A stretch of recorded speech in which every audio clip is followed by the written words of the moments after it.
Hi, Christine. Can you hear me or see me? I can see you. Can you hear me? Yes, I can. I had to join on my iPad. My computer is on its.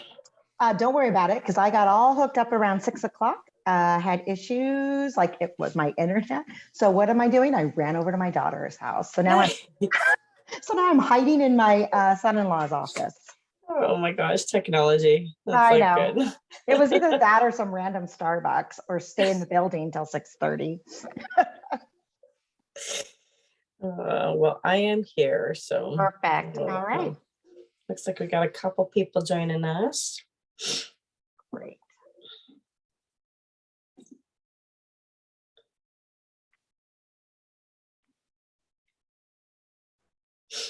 Hmm.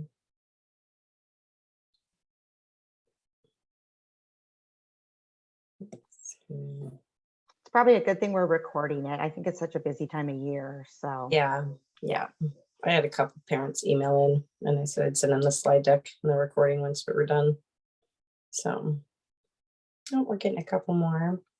great. If you're just joining us, we're thinking, thank you for coming on and joining us to hear about our MYP program. We'll let a couple, it's only 6:28. We'll give a couple more minutes to let as many people that can join while can if they're screwing around. So.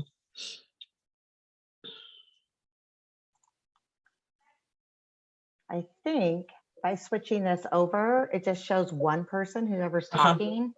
Which is great for recording. Yeah. That takes everybody else off. Yeah.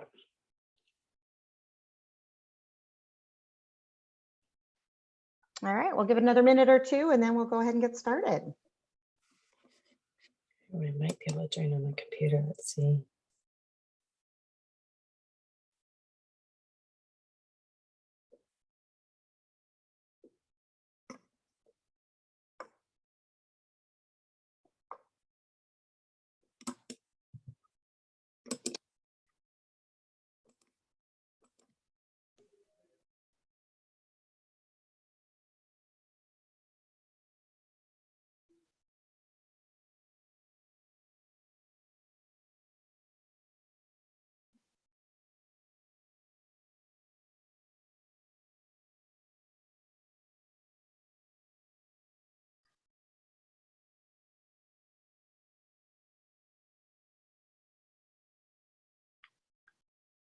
When I have the screen this way, I can't see anybody else who's trying to join though. I'm like, should I start? Should I wait? Do we have people still trying to get in? Yeah, give it maybe another minute or so. You've got about we got about 11 families joining with us, and we'll give everybody just one more minute here or so, and then we'll start really as close on time so everybody get on their evening. Perfect.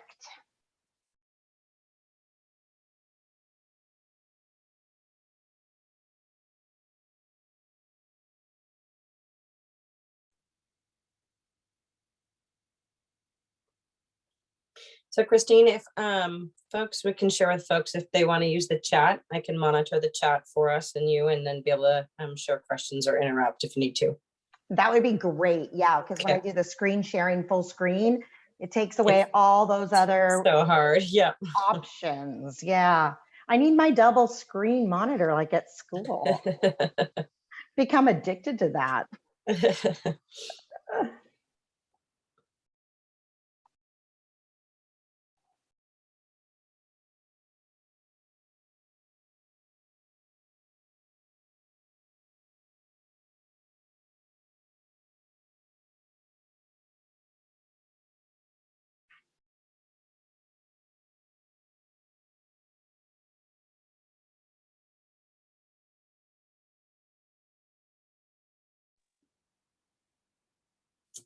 Well, since we are recording, maybe we'll just go ahead and begin. We've got about 12 families that have joined us tonight, and we're so excited to join you. I'm just going to introduce, my voice is Kimberly Stretch. I'm a principal here, and you'll hear my voice, but Christine Bergman will do all of our presentation tonight, and you'll be able to see her on the screen. So I'll hand it off to Christine. Great. All righty. Well, thank you guys again for joining us. It's such a busy time of year and we're going to record this. So if you've got other families who are like, oh, I forgot about it or I couldn't make it, please let them know that probably within the next week, we'll have this up online and available for the rest of the families to be able to check in and see what's going on with the IB program. So just a little bit about myself. This is my 21st year with the Odyssey program. And so in the last 2 years now, I've been kind of taking on this additional role besides being a teacher of helping to kind of coordinate our MYP process. And we're going to talk a little bit about that tonight, what that means. But also, I just want the families to really understand what the IB program is and how, at least from my perspective, but I believe a lot of the teachers' perspective, how it's really going to meet the needs of our highly capable and gifted programs. Because that's, I know for Kimberly and myself, that's really where the heart of this comes from. That's why I've stuck it out so long at the Odyssey program, because I have a passion for our students and what their needs are. So a little bit about the IB program and why we've got it. So there's a couple highlights here, but the couple things I wanted to point out was that I think is really important is that I do think that this IB program and their approach to learning is really focused in on the learner. And so you'll notice there where it says high cap community, where every student is looked at really individually. What are their needs? What kind of a learner are they? What are their interests? Where can we find a good fit in all academic areas? And I just think that that's really a great way to approach IB. Just a really quick background. My youngest daughter, who was identified gifted many years ago, she just turned 30, but she participated in an IB program while they had it available in Coeur d'Alene at Lake City High School. And that's where I first became kind of familiar with the program. And it was such a change in her learning. She was at the point where she really was bored with learning. She didn't feel like it met her needs. And just the different approach that the IB education process takes met her needs and really got her excited about learning again. Part of this, you'll notice over here where it says high quality training. I think that's because as the teachers and educators, we really do go through a lot of professional development. That is something that the rest of our district, doesn't have, where we're really able to look at what does it mean to be, an inquirer? How do you approach things with like, why do I care? Why do I want to learn this? And our kids ask that every day. Why is this important? Why do I need to learn? And so I really do think that IB has a lot of that. So we're going to go over some of these things as far as, what is new and different about the kind of the lesson design, what's the philosophy, what's going to help our kids to become not only better learners, but be able to take those skills out into the world and do something with them. I'm just sharing this because this is what we legally need to post anytime we talk about the IB program. And so I did want to share that. So I'm going to talk a little bit about the timeline we've been in since 2018. We first applied to become a candidate school in 2018, and that was in that spring. So we really didn't start until 2018, 2019. And that's when a lot of the staff got some of their initial professional development and training and education. But then we've also had COVID, change in administration, and that kind of put us behind a little bit as far as just being able for all the staff to work together to develop the program and meet all the requirements we needed to meet. So this just kind of is the standard that says we are a candidate school right now for the middle years program and that we're pursuing authorization. And I'll tell you more about what that means. And that basically IB schools share a common philosophy, which is something that Libby Center believes is important for our schools. So you'll notice along the bottom of this slide, I've got some of the big deadlines that we've had just recently. We had a 2-day consultation visit that was the end of October, and we had an IB consultant who came out and interviewed every single one of our teachers, interviewed some of our students, some of our parents participated, toured the school. It was all virtual, but wanted to see what kind of things we were doing in classrooms, what kind of building do we have, who's our student population. So that was done. They gave us a report. We're working on fixing, changing, updating, making sure that we've done everything we need to do, and we'll be submitting our request to be an applicant for authorization. And that goes here in about 2 weeks. After that, we'll hear back and probably have a visit scheduled this spring. We're kind of shooting for March, but we'll see. But we're hoping they'll come out, and again, they'll do the same process of interviewing staff, teachers, students, parents, families, and then we'll find out whether or not we have become an authorized school. So it is quite a process, and our staff has been working really, really hard to have this kind of finally come to fruition now that we're all back in person. All right, so again, here's a little bit of the timeline. Can I move? I can. I'm going to move that. All right. So if you ever want to look up more information and you're just curious, ibo.org is the site to go to. And so if you really want to learn more about it there, but this just kind of shows you where we're at.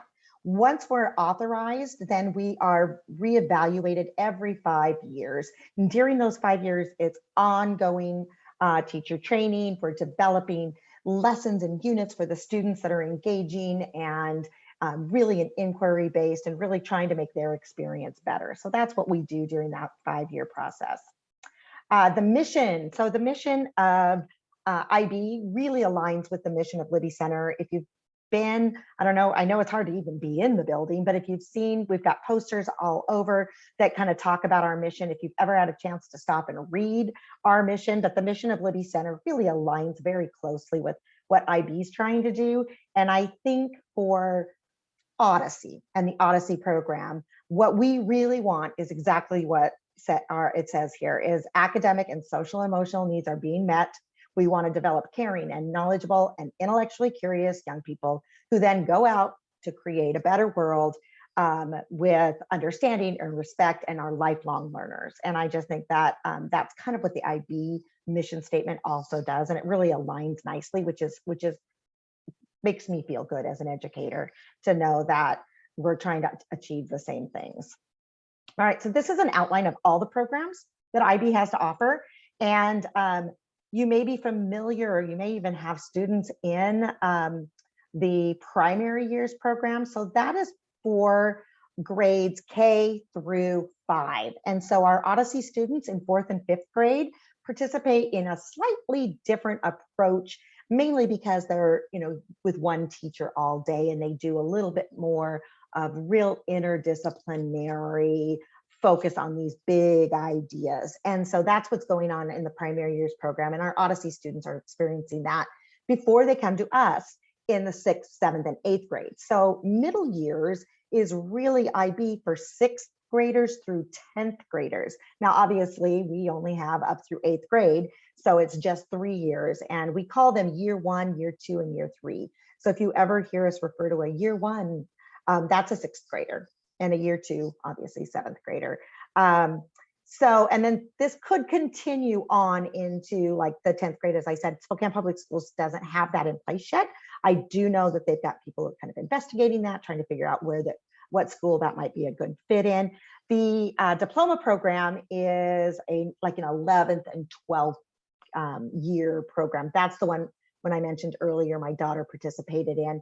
And it's very much like an AP where they walk out with an IB diploma, and it's helpful in colleges, and it actually replaces up to 2 years of college credits and that sort of thing. And again, we do have a couple private schools in Spokane that offer the diploma program, but not yet at Spokane Public Schools high school. So hopefully that's down the road. But for the meantime, let's talk about the middle years program, because that's what our Odyssey 6th, 7th, and 8th grade students are going to be doing. So this diagram I'm going to be using throughout the next 15, 20 minutes here as we talk. You'll notice that they kind of start in the middle with this, what they say, the IB learner profile. And you may have heard your student talking about it. We are talking about this learner profile all over. We do it in our advisory courses. We're doing it as part of our school announcements. It's also posters hanging up all over the school, but really kind of helping our kids remember that the learning is about them and what do they need to be a good, strong learner, and how that will carry them forward in their academics. But we also, as you move forward and go outward, you'll notice that, and I'm going to talk about each of these individually. these things called approaches to learning and global context. And then there's some community project opportunities, the individual subjects. So that's kind of where we're headed. You'll notice that there's some requirements of an MYP school, and that includes making sure we include a focus on learner profiles, a focus on community projects, approaches to learning, and I'll talk more about that in just a bit, as well as having our students experience 8 different subjects, and that all those subjects carry importance, and that they're treated with like an equal mindset as far as it's a part of what makes a learner a little more broad in their experiences and knowledge. So, all right, let's talk a little bit about the learner profile and what does that really mean. Can I close this up? Can't see the top of my slides because I don't know. I don't think I can get rid of that. Anyways, here we go. So the IB learner profile, what it really is 10 different traits. And the students right now currently are learning these traits. We're talking about what does it mean to be a reflective learner?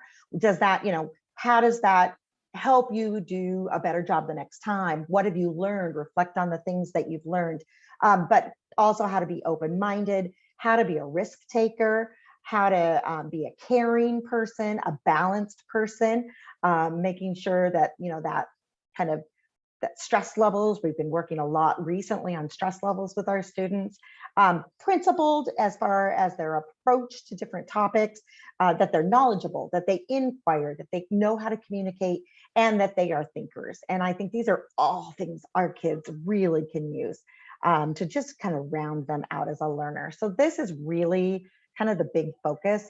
And we know some students need to work on some things more than others. So it's not a one size fits all approach, which is another reason I'm a fan of the IB program. So what some kids may have to work on being a little more balanced. And maybe some other kids need to work a little bit more on their communication or how they reflect on their learning so that we're able to really personalize things. All right, the approaches to learning. So I'm moving out a circle here. And we're going to talk about what these are. We fondly refer to them as ATL skills. And this next slide has got a lot on it, but I wanted to just let you know what this means when we say we're focusing on an ATL skills. It's all of those things that students need besides just the curriculum and the content knowledge. Like how to communicate is a big category. And within that, we talk all about verbal skills and nonverbal skills, even communicating digitally and how that looks and all the different platforms you can communicate digitally. Social skills like collaborating, how to be a leader, how to delegate, how to help others, how to resolve conflicts, how to take responsibility, all of those things that you need to do in order to kind of help your whole person learner. Self-management skills like organization, effective skills like how to persevere, and that positive mindset, and how to handle pressure and stress, and how to reflect. Again, that's kind of goes back to the learner profile. They specifically learn specific research skills, not only how to analyze and interpret and learn information, but also how to really decide what's a good site. Our kids are, so much information is out there. Anything they want to know seems to be at the tip of their fingers. How do they cipher through that? How do they know what's important, what's not important? Is there a slant? Is there, are they making the right choices on what places they might be going to for research? So those are all skills, and all of these, and then the thinking, there's some critical and creative, and how do they transfer their thinking from a situation they're aware of to a unique and new situation. But these are all things that good teachers do. But now we're purposely, as a program, 6th, 7th, and 8th grade, teachers are working together to say, hey, in 6th grade, focus on these. And then by 7th grade, let's take it up a notch and have them focus on this part of these kinds of skills. And then by 8th grade, what do we want them to have before they're off to high school? And I just think the purposeful inclusion of these skills is so helpful to our students, because as we know, some of our students can get really caught up in content learning and content knowledge and test scores. And, as parents and family members, as educators, we know that there's so much more to being a lifelong learner. And that's kind of what we're hoping to give our kiddos. All right, if we move a little bit along this same circle, we also include, as part of just ongoing learning in the science classroom, like myself, or in a ELA classroom or a math classroom, we really include these key concepts in global context. And so we're going to talk a little bit about what those are. So these are key concepts that go across all subjects, and we will take these and, like, for instance, I have part of my job in the coordinator's role is to find out, are we addressing all of these in a variety, or are kids just getting a lot of time, place, and space learning, or they're getting just a lot of community learning and they're not getting anything about systems. So that's part of what I do, is to make sure that these are kind of scattered across all of our subjects, across all 3 years, and just looking at how do these big key ideas really transfer from learning in a science classroom to learning in a social studies, Washington State history classroom. What's different? How does perspective impact our learning of science? How does perspective impact our learning of history? Those kinds of things. So that's what we mean when we talk about key concepts. And then we have something else called global context. And there are, what do we got? 6 of these. I should know that off the top of my head. 6 of these that, again, go across all subjects. And it really gives this is the why. Why do I care? Why do I need to learn this? What's important about what you're teaching me right now when it comes to, content specific knowledge. And it really helps that student kind of make that application into, here's the real setting. Here's the context of why you might need to know this information. And so they include personal and cultural expression, fairness and development, globalization and sustainability. We have orientation in space and time, scientific and technical innovation, and identities and relationships. And what's interesting is that even though, like, I'm a science teacher, you would think a lot of mine focuses on maybe technical innovation and maybe globalization, sustainability, but really I'm looking at how can I help the kids see fairness and development in maybe when we're learning about genetic disorders and treatments around the world. And it gives them that why. Why do I care? So these are global contexts. All right. The next circle out, if any of my 8th grade year 3 families are out there listening, this is something that is a culminating project that all middle year programs do that are involved at the IB. And it's a community project that has a service focus. And students this year are going to be introduced to this actually in 2 weeks. And there's going to be a lot more information coming out for parents and families so that you know exactly what this is. This is very similar to independent projects that we have done for years. There's so many studies out there that say, highly capable, gifted individuals need a chance to really dive in and look at things that are of special interest to them. And this is going to be a chance for our 8th graders to do that.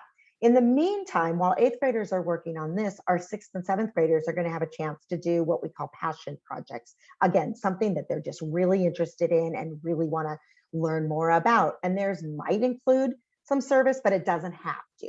It's the 8th grade year that includes that service focus. And that service focus does not have to be physically going, to the Humane Society and giving time.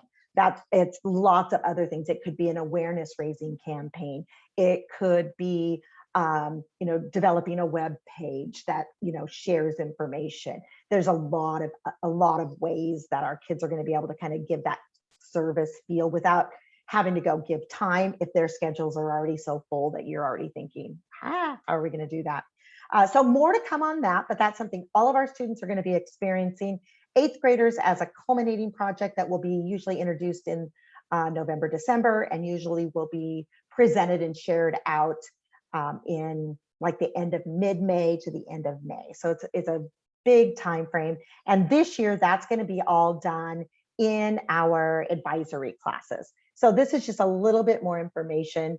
It's something that it says new because the IB program has changed a little bit about how they have done their projects. And they used to have a very similar expectation of 8th graders as they did 10th graders, and they've now split that up and changed that year 3 8th grader to have a little bit of a more manageable project for them. So it will be introduced and really rolled out through their advisory teacher, and their advisory teachers are going to be the ones that mentor them. They'll be also mentoring those 6th and 7th graders that are working on passion projects.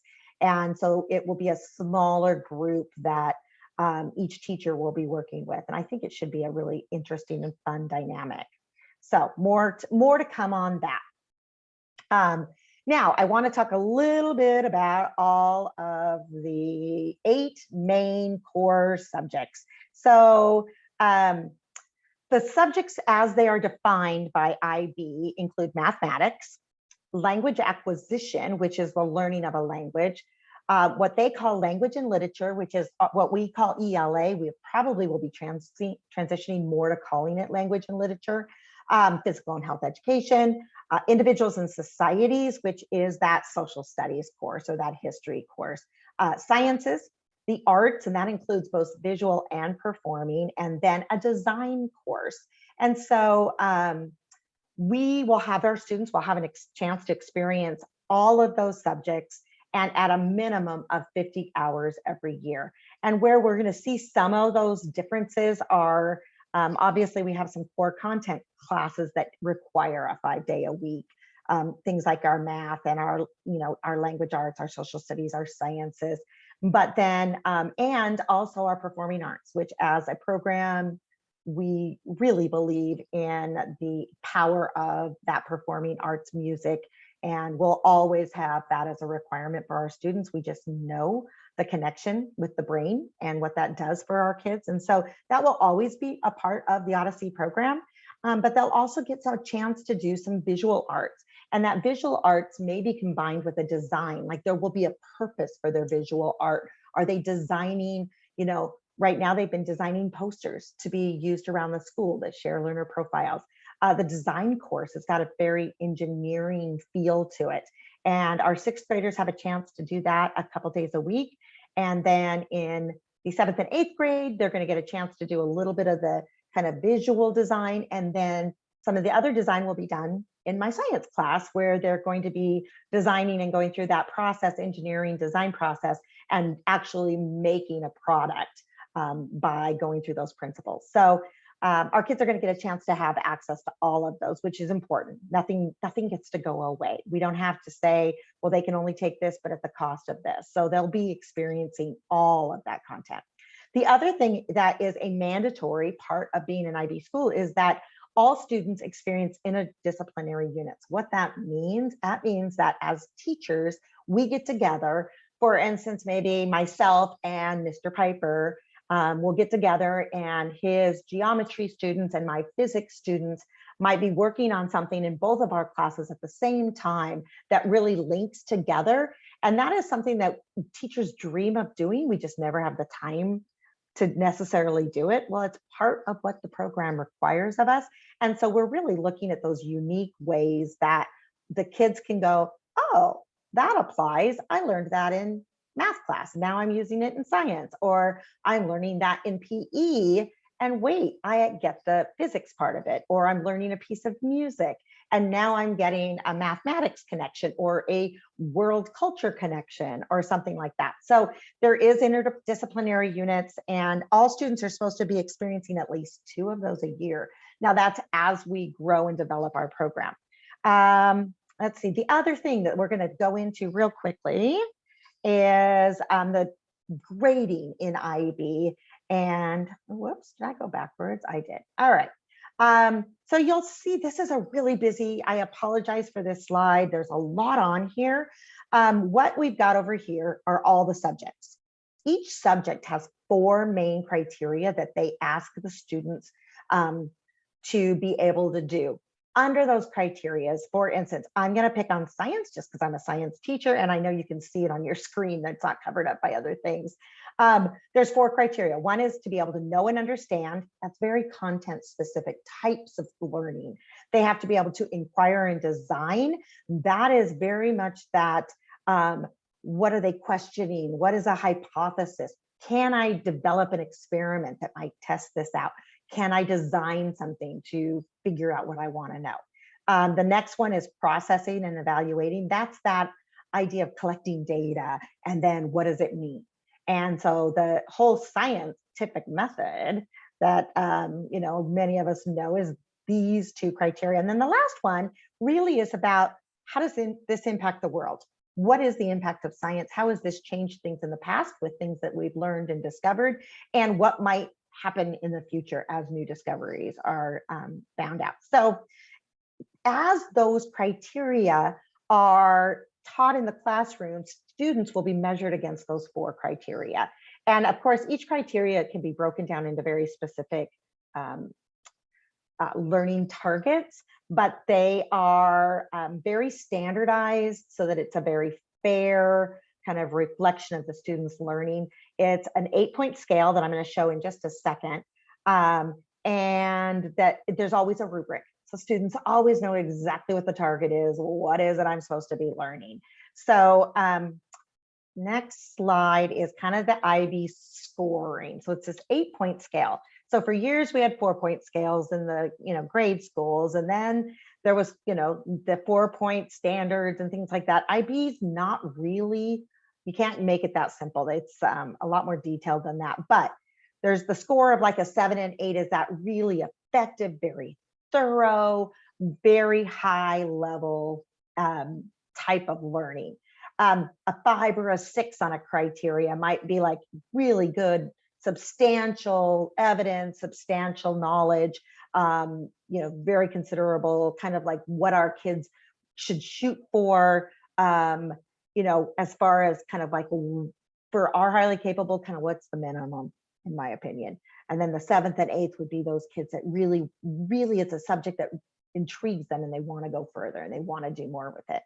You'll notice over here on the side, and it's kind of hard to see, but this is, as a staff, we know we have to give a grade in the grade book, and we've got to put it into Power School, and we've got to make it understandable by the rest of the district, and we've got to make it something that, especially in those courses where kids are getting high school credit, they can take to a high school transcript. And so we've done some kind of like percentage standardizing. So if a student gets an 8, it'd be 100%.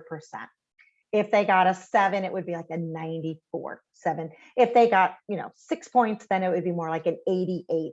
So we really wanted to make sure that it doesn't go into the grade book and all of a sudden 6 out of 8 becomes this C, because that's what happens sometimes when you're forced to put criteria scores in a grade book that works on averages. So our staff will be converting that into Power School so that our students' grades directly reflect what they should reflect, and not some 4 out of 8, because 4 out of 8 is not a 50%. It's really that high C level.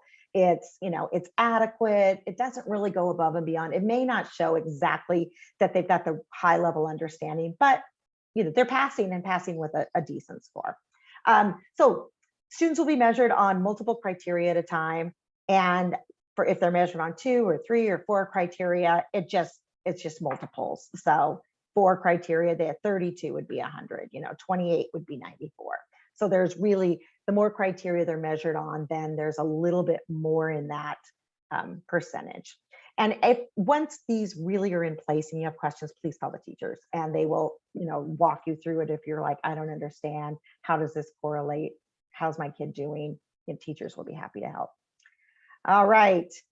So just kind of summarize, these big yellow bullet points is what myself as an educator and as a parent think is really important to developing our learners. And that's like their character, their habits as a student, and can they handle the academic rigor? And I think that's what we want for our kids. And I really do think that that's what the MYP program is going to help us make sure we're doing. It also allows us to step away from some of the standard district curriculum and really give our kids what they need. So I guess at this point, I've got both Kimberly and my emails there, but also if anybody's got any questions, anybody has anything come across the chat yet, or? Yeah, folks are welcome to type it in the chat if you have a question that you'd rather not ask out loud, and I can respond back, or respond back for the good of the order out loud. If you, there's so few of us, it's a nice sized crowd with only about 14 of us. If you would like to unmute, you are welcome to unmute and go ahead and ask, and that way we can get you an answer to you quicker.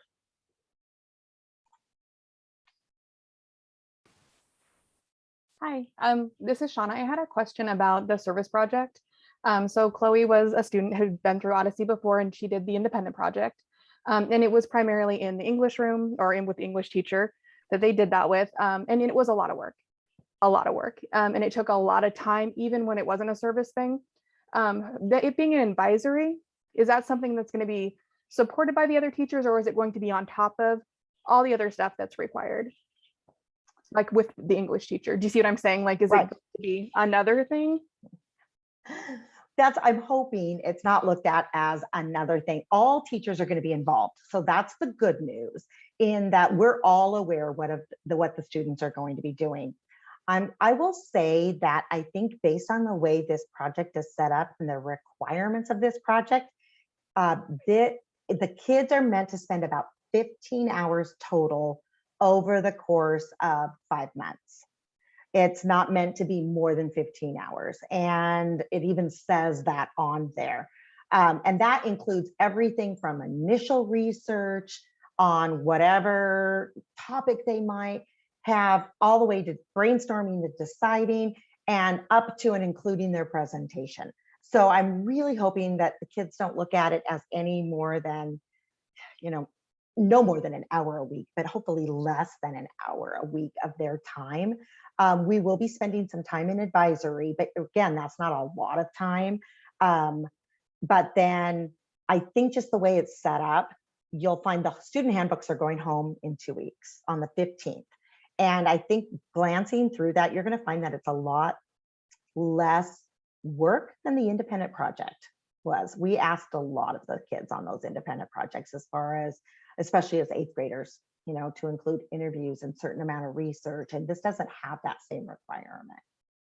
Thank you. You're welcome. I also have a question about the projects. So they're going to be done in advisory, but the advisory classes are mixed grades. So how is that? I mean, maybe I'm just like thinking logistically, and you've already got it all figured out, but I'm just thinking, if 8th graders are doing one kind of project and 6th and 7th graders are doing a different kind of project, like how is that going to all play out? So the 8th grade project is going to require a little bit more teacher direction and teacher support. The 6th grade and 7th grade projects are really going to be, we're hoping, just like a passion for them and something very interesting that they find. They will not have the same requirements. They will not have like the same presentation requirements. And so we're hoping that 1 day a week, 2 days a week, as 8th graders are working on this, the 6th and 7th graders are going to have a chance to be doing their own, research and, sharing of ideas. So the other thing that I wanted to say is the community project can be done with groups of up to 3 students, which is something we've never really done with independent projects. And so that might also help to, depending on who the students are working with, it'll be in their advisory class, but if they want to work with somebody else, that might also help really reduce that workload.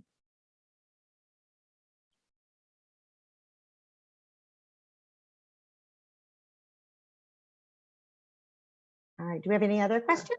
Yeah, Christina, Yeah. there's one question in the chat: is when is the program scheduled to begin? So right now our teachers are have been writing units, what we call units in the IB framework, which is really built on the philosophy of inquiry. And so they have been teaching, starting to teach those units and activities. And actually, even in the last couple of years, if you're an 8th grade parent, you'll have recognized some of the units you had in in science class and or in social studies class through Mr. Bones. a natural disasters project was an IB unit. We officially begin when we're authorized. So right now we're in the candidates phase. And when we are authorized, then we can say we're actually officially beginning IB. But to do that, we have our units and we're practicing, teaching them and teaching in the inquiry philosophy and putting everything in place so that when they do come out in March, they can see that in action will authorize us.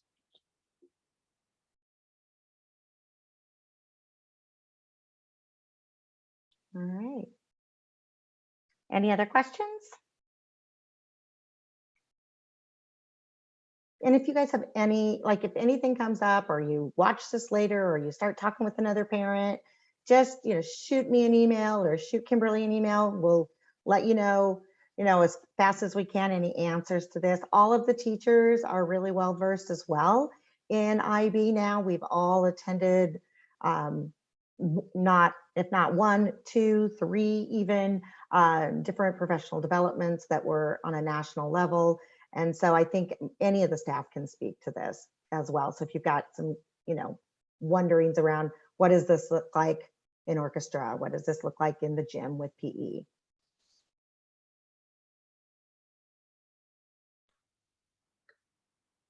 Well, on behalf of Christine and myself, I want to say thank you everybody for attending tonight. We appreciate your time.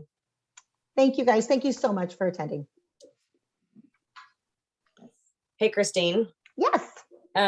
Before you download the recording, or you can stop recording, but there's a way to print the attendance or save the attendance. I would suggest doing that. Okay. I will do that. All right. Have a good night, guys. Thank you. All right. Thank you. Thank you.